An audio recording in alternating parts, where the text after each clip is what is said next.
Hey guys, this is Georgi Zarkov for PhoneArena. We're testing the Xiaomi Mi 5. This is 1080p at 60 frames per second.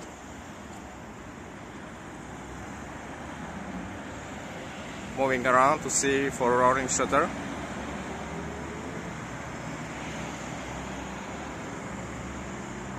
We'll walk a bit to see if the stabilization is better than the 4K. And now we'll zoom in.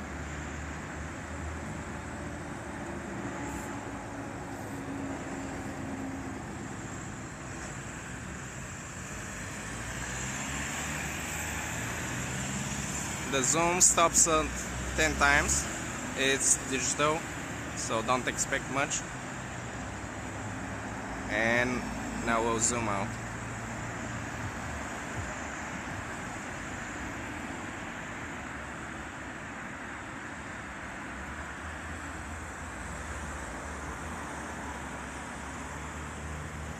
Let's try the autofocus.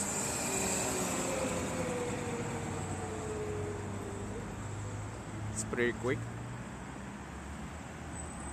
And that's it. Thank you for watching.